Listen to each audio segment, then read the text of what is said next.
Une mer de verdure, en face, à droite, à gauche, partout.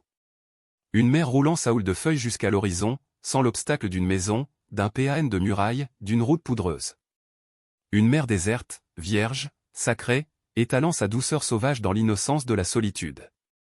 Le soleil seul entrait là, se vautrait en nappe d'or sur les prés, enfilait les allées de la course échappée de ses rayons, laissait pendre à travers les arbres ses fins cheveux flambants, buvait aux sources d'une lèvre blonde qui trempait l'eau d'un frisson.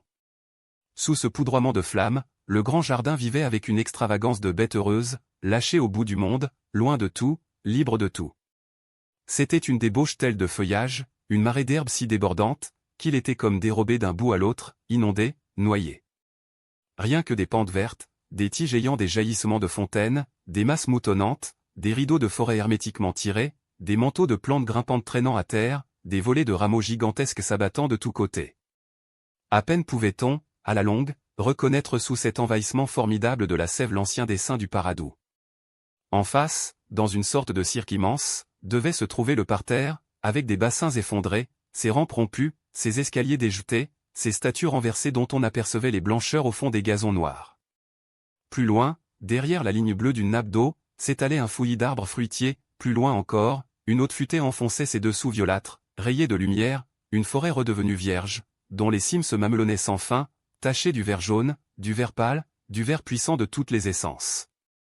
À droite, la forêt escaladait des hauteurs, plantait des petits bois de pins, se mourait en broussailles maigres, tandis que des roches nues entassaient une rampe énorme, un écroulement de montagnes barrant l'horizon, des végétations ardentes y fendaient le sol, plantes monstrueuses immobiles dans la chaleur comme des reptiles assoupis, un filet d'argent, un éclaboussement qui ressemblait de loin à une poussière de perles, y indiquait une chute d'eau, la source de ces eaux calmes qui longeaient si indolemment le parterre. À gauche enfin, la rivière coulait au milieu d'une vaste prairie, où elle se séparait en 4 ruisseaux, dont on suivait les caprices sous les roseaux, entre les saules, derrière les grands arbres, à perte de vue, des pièces d'herbage élargissaient la fraîcheur des terrains bas, un paysage lavé d'une buée bleuâtre, une éclaircie de jour se fondant peu à peu dans le bleu verdi du couchant. Le Paradou, le parterre, la forêt, les roches, les eaux, les prés, tenaient toute la largeur du ciel. Le Paradou, balbutia Serge ouvrant les bras comme pour serrer le jardin tout entier contre sa poitrine. Il chancelait. Albine dut l'asseoir dans un fauteuil. Là, il resta 2 heures sans parler. Le menton sur les mains, il regardait. Par moments, ses paupières battaient, une rougeur montait à ses joues. Il regardait lentement, avec des étonnements profonds. C'était trop vaste, trop complexe, trop fort.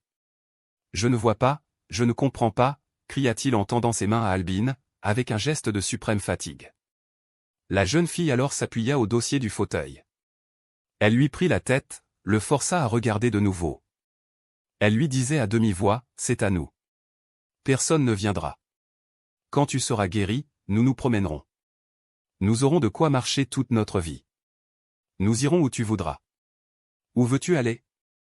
Il souriait, il murmurait, « Oh. Pas loin le premier jour, à 2 pas de la porte. Vois-tu, je tomberai. Tiens, j'irai là, sous cet arbre, près de la fenêtre. » Elle reprit doucement, « Veux-tu aller dans le parterre ? Tu verras les buissons de roses, les grandes fleurs qui ont tout mangé, jusqu'aux anciennes allées qu'elles plantent de leurs bouquets. Aimes-tu mieux le verger où je ne puis entrer qu'à plat ventre, tant les branches craquent sous les fruits. Nous irons plus loin encore, si tu te sens des forces. Nous irons jusqu'à la forêt, dans des trous d'ombre, très loin, si loin que nous coucherons dehors, lorsque la nuit viendra nous surprendre. Ou bien, un matin, nous monterons là-haut, sur ces rochers. Tu verras des plantes qui me font peur.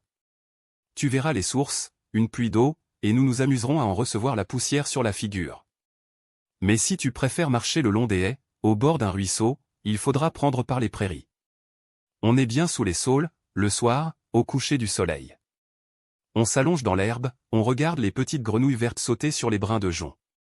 Non, non, dit Serge, tu me lasses, je ne veux pas voir si loin. Je ferai 2 pas. Ce sera beaucoup. Et moi-même, continua T.L., je n'ai encore pu aller partout. Il y a bien des coins que j'ignore. Depuis des années que je me promène, je sens des trous inconnus autour de moi, des endroits où l'ombre doit être plus fraîche, l'herbe plus molle.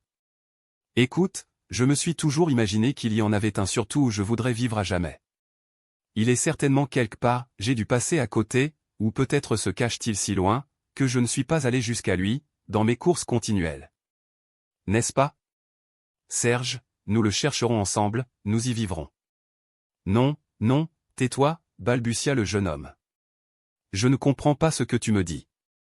Tu me fais mourir. Elle le laissa un instant pleurer dans ses bras, inquiète, désolée de ne pas trouver les paroles qui devaient le calmer. Le Paradou n'est donc pas aussi beau que tu l'avais rêvé, demanda-t-elle encore. Il dégagea sa face, il répondit, je ne sais plus. C'était tout petit, et voilà que ça grandit toujours. Emporte-moi, cache-moi. Elle le ramena à son lit, le tranquillisant comme un enfant, le berçant d'un mensonge. Eh bien. Non, ce n'est pas vrai, il n'y a pas de jardin. C'est une histoire que je t'ai contée. Dors tranquille.